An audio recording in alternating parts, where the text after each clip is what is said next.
శ్రీమాత్రే నమః. అందరికి నమస్కారం అండి. ఈరోజు మనము ధనుసు రాశి వారి యొక్క జాతక ఫలితాల గురించి తెలుసుకోబోతున్నాము. ధనుసు రాశి వారికి జూలై 30 అనగా బుధవారం నాడు వీరి యొక్క జాతక ఫలితాల గురించి తెలుసుకోబోతున్నాం.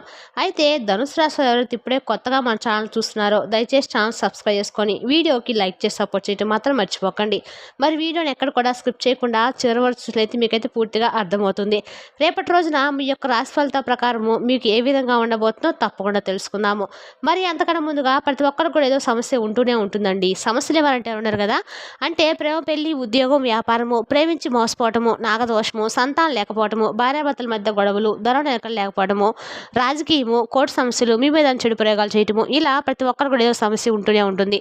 అయితే ఎక్కడెక్కడికో వెళ్ళి జ్యోతిష్యం చెప్పించుకొని నిరాశ చెంది ఉంటే ఒక్కసారి మన గురుగారిని కాంటాక్ట్ అవ్వండి. శ్రీ కాళీమాత ఆశీస్సులతో జ్యోతిష్యం చెప్పను. మన గురుగారి పేరు వచ్చి శివరామదాస్ స్వామి అండి. మీరు సంబంధించిన ఫోన్ నెంబర్ 9764639967. చాలా నమ్మకమైన గురుగారు అండి. ఈ గురుగారి ద్వారా ఎంతో మంది లబ్ధి పొందారు. మన గురుగారు స్త్రీ పురుష వశీకరణ చేయడంలో చాలా ప్రత్యేకత గలవారు. ఒక్కసారి ప్రయత్నించుకోండి. మీకు ఎటువంటి సమస్య ఉన్నా నమ్మకంతో ఫోన్ చేసి చూడండి. 100% గంటలో పరిష్కారం చూపిస్తారండి.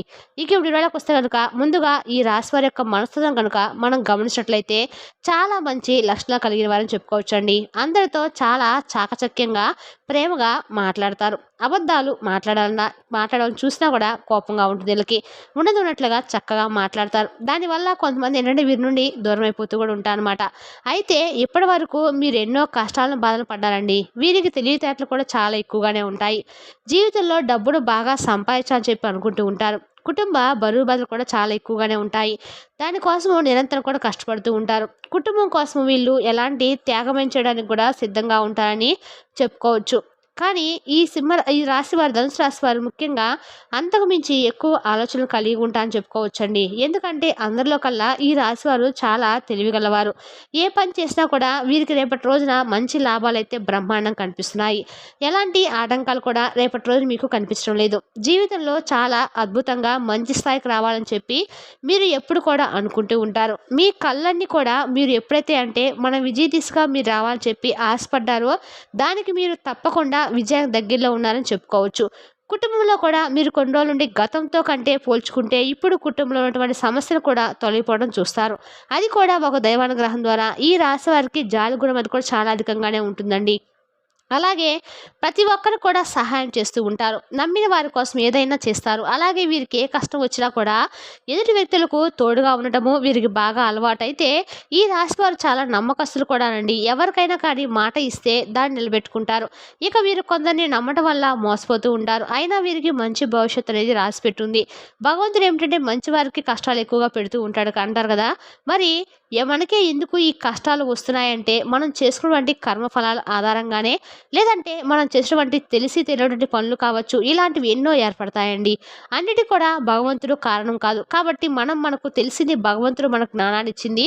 ఎందుకంటే మన పనులు చేసుకుంటూ వెళ్ళడము మన జ్ఞానాన్ని ఇస్తాడండి. పశువులకు జ్ఞానం లేదు కదా, కాబట్టి మనకు ఒక ఆలోచన అనేది ఉంటుంది. కాబట్టి ఎలా పడితే అలా ప్రవర్తిస్తూ ఉండకూడదు. మనకు జ్ఞానాన్ని భగవంతుడు ప్రసాదించాడు కాబట్టి మనకు ఏది మంచి ఏది చెడు అనేది తెలుసుకున్నటువంటి జ్ఞానం ఉంది. కాబట్టి మనం ఏదైనా ఒక పని చేసేటప్పుడు ఆ పనిని కరెక్టా కాదా నిర్ణయం తీసుకొని జాగ్రత్తగా చేయాలన్నమాట. అలాగే చేసిన తర్వాత అయ్యో మేము ఇలా చేయకుండా ఉంటే బాగుండే అని చెప్పి తర్వాత అనుకునే కంటే ముందుగానే 1-2 సార్లు ఆలోచించుకొని ఏదైనా ఒక పని కరెక్టా కాదా, ఈ పని చేయడం వల్ల మనకి ఏదైనా సమస్య సమాధానానికి ఏదైనా నష్టం అనేది కూడా 1-2 సార్లు ఆలోచించుకొని అప్పుడు మనం ఏదైనా నిర్ణయం తీసుకుంటే దాన్ని కూడా మనం చేసినటువంటి పని వల్ల మనకు లాభ నష్టాలు అనేవి డిసైడ్ అవుతూ ఉంటాయి. అయితే మీ కష్టానికి ప్రతిఫలాన్ని రేపటి రోజు మీరు చూడబోతున్నారు. అదృష్టం మిమ్మల్ని వరుస్తుంది. ఇంకా ముందు రోజుల్లో మీరు మంచిగా ఏదైనా ఒక స్టార్ట్ చేసినటువంటి కొత్త పనులు కావచ్చు, బిజినెస్లు కావచ్చు, ఇవన్నీ మీకు మంచి లాభాన్ని తెచ్చిపెడతాయి. కొత్త ఇల్లు కట్టుకోవాలని చెప్పి, కొత్త స్థలం కొనుగోలు చేయాలని చెప్పి చూసేవారికి రేపటి రోజున బ్రహ్మాండమైన రోజుగా చెప్పుకోవచ్చు. అలాగే చాలా నుండి మీకు కళ సహకారం అయితే అవ్వబోతుంది.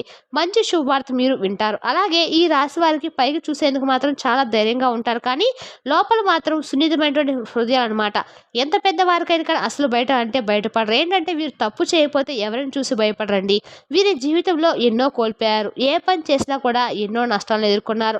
అలాగే అవమానాలు కావచ్చు, ఇటువంటివన్నీ కూడా ఎదుర్కొని చాలా మంచి దగ్గర మోసపోయి బాధలు కూడా అనుభవించారు. అయితే ఆపదలో ఉన్నప్పుడు మీకు ఎవరు కూడా సహాయం చేయడం లేదండి. కాబట్టి కొంతమంది వ్యక్తులతో జాగ్రత్తగా ఉండండి. భగవంతుని మాత్రమే నమ్ముకొని ఆయన అనుగ్రహానికి మాత్రమే పాత్రలు కావండి. మనుషులకు ఈ రోజుల్లో ఎవరిని కూడా నమ్మడానికి లేదండి. ఎవరికి ఒక రూపాయి సంపాదించుకొని మనం వృద్ధిలోకి వస్తున్నామని అనుకున్నట్లయితే మన ద్వారా అన్ని విషయాలు తెలుసుకొని మనల్ని ముంచేటువంటి జనాలను నమ్మటం కంటే కూడా భగవంతుని అనుగ్రహానికి భగవంతుడు అను కాకుండా ఆధ్యాత్మిక పరంగా కొంతైనా మన మనసును డైవర్ట్ చేసుకోవడం వల్ల మనం చాలా ఇంప్రూవ్ అవుతాం. మన ఇబ్బందులు కూడా ఒక్కోటిగా తొలగిపోతాయి. ఇక ఈ రాశి వారు చూసుకున్నట్లయితే కనుక ముఖ్యంగా అండి, రేపటి రోజున కొన్ని సందర్భాలలో మీరు తొందరపాటు నిర్ణయాలు ఎక్కువగా తీసుకుంటూ ఉంటారు. కాబట్టి రేపటి రోజున కూడా మీరు ఎక్కువగా కూడా నిర్ణయాలు ఎక్కువగా ఆసక్తి చూపకండి. దానివల్ల మీకు కొన్ని నష్టాలు మీకు మీరుగా తెచ్చుకున్న వారు అవుతారు. మంచి జీవితం ఉన్నది కూడా మీకు నేరుగా కొన్ని తొందరపాటు నిర్ణయాల వల్ల మీ జీవితం అనేది ఒక్కసారిగా చెప్పలేనటువంటి పరిస్థితులకు చేజారిపోతుంది. చేసేటువంటి పనిలో మీకు భగవంతుని యొక్క అనుగ్రహం అనేది బాగా రేపటి రోజున కనిపిస్తుంది. మరి ఇంతకీ ఒక దేవత అని చెప్పాను కదండి, ఆ దేవత మరి ఎవరో కాదండి, మీ ఇంటి దేవత ఉండొచ్చు, లేదంటే పెద్దలు అడిగి తెలుసుకోండి.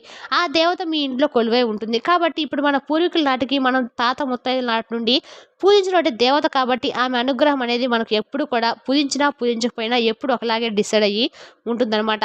మనం మర్చిపోయినా కూడా మనల్ని ఆమె ఎప్పుడు కూడా మర్చిపోదండి. ఇప్పుడు మనం సపోజ్ ఉన్నామండి, మన సంతానం అంటే మన బిడ్డలను కావచ్చు, మన పెద్దవాళ్ళని కావచ్చు కనిపెట్టుకొని ఉంటాం కదా. ఒకవేళ వాళ్ళు ఏదైనా పనులు చేసుకుంటూ కూడా మనల్ని కనిపెట్టుకొని ఉంటాం కాబట్టి మనం నా బిడ్డలు ఏం చేస్తున్నారో ఏంటో అని చెప్పి ఆలోచించుకుంటాం. కాబట్టి మనకు మన బిడ్డల మీద, మన సంతానం పట్ల, మన పెద్దవాళ్ళ పట్ల ఎంత ముఖ్యమైనటువంటి జాగ్రత్త ఉంటుందో అలాగే మన ఇంటి దైవం పట్ల కూడా మనకు ఆ భగవంతుడి అంటే ఆ ఇంటి దేవత ఎవరైతే ఉన్నారో వారికి కూడా మనపై అంతే ప్రేమ వాత్సల్యం చూపిస్తారనమాట. ఎందుకంటే చాలా రోజుల నుండి మనపై ఏర్పరచుకున్నటువంటి ప్రేమాభిమానాలు మన పూర్వీకుల నాటి నుండి చేసినటువంటి పూజలు ఇవన్నీ కూడా వారు స్వీకరించి ఉంటారు. కాబట్టి వారి అనుగ్రహం అనేది ఇప్పుడు కూడా ఒకేలాగా ఉంటుంది. కాకపోతే మనం మర్చిపోయినటువంటి అనేక రకాలుగా సూచనలు తెలియజేస్తూ ఉంటారు.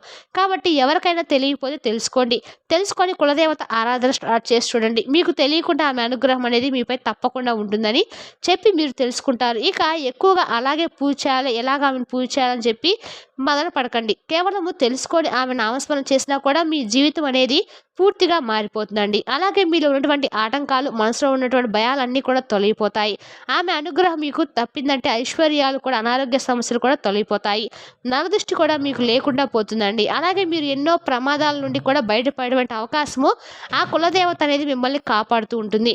అన్ని అడ్డంకులను మీ నుండి దూరం చేస్తుంది, మీకు తోడుగా ఉంటుంది. కాబట్టి కులదేవతను ఎప్పుడు కూడా విమర్శించవద్దు. అయితే మీ కులదేవతను ప్రార్థించడం ఈ రోజు నుండే మొదలుపెట్టి చూడండి. తెలుసుకొని ఒక్కసారిగా ఆ పనులన్నీ కూడా మీకు ఆగిపోయిన పనులన్నీ కూడా సజావుగా ఒక్కోటిగా సాగటం మీరు చూస్తారు.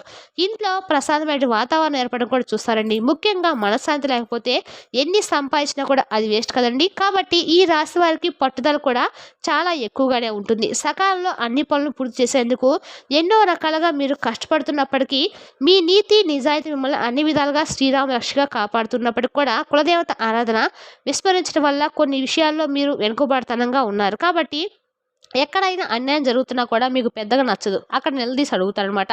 అందరూ బాగుండాలని చెప్పి అనుకుంటూ ఉంటారు. మీ మనసుటువంటి అంటే ఆలోచన ఉందో పైకి చక్కగా నవ్వుతూ ప్రకాశవంతంగా కనిపిస్తారు. లోపల ఎంత బాధలు ఉన్నా కానీ పైకి మాత్రం చూసేందుకు సున్నితమైనటువంటి మనసుతో ప్రశాంతంగా కనిపిస్తారనమాట. కాబట్టి అప్పటికప్పుడే కోపం వస్తే సీరియస్ అయిపోతారు, కానీ లోపల మాత్రం ఏమీ దాచుకోరు. ఒక్కసారి గాయపడితే మరలా అతుక్కోదంటారు కదా.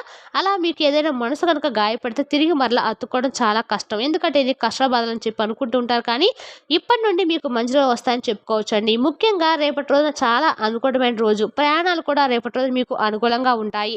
అలాగే అదృష్టం అనేది కూడా మిమ్మల్ని వరిస్తుందని చెప్పుకోవచ్చు. ఇక మీకు దగ్గరగా అనుకూలంగా మంచిగా ఏదైనా కానీ పొందాలని చెప్పి అనుకున్నటువంటి ప్రతిసారి కూడా వెనక్కి వెళ్ళిపోతున్నటువంటి లాభం అంటే ₹1 మనకు దాంట్లో ₹1 చూడవచ్చు అని చివరాఖరికి దాకా వచ్చినటువంటి సమయం వెనక్కి వెళ్ళిపోతూ ఉంటున్నటువంటి ఉంటాయి కదండి.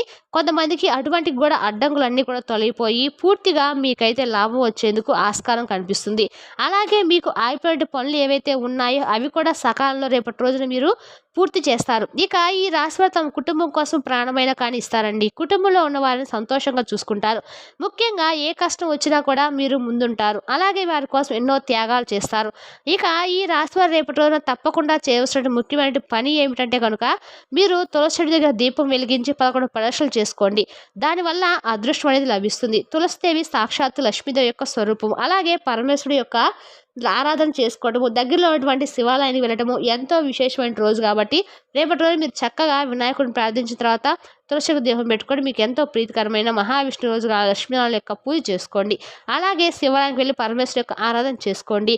వీలుంటే చక్కగా బిల్వపత్రాలతో కానీ లేదంటే జలంతో కానీ స్వామివారికి అభిషేకం చేయించుకుంటూ ఉండండి. తద్వారా మీకు అన్ని అనుకూలంగా అయితే ఉంటాయండి. మరి తెలిసినా కానీ ధనుసు రాశి యొక్క జాతక ఫలితాలను తిరిగి రేపు వీడియోలో మళ్ళీ కలుసుకుందాం. Thank you for watching.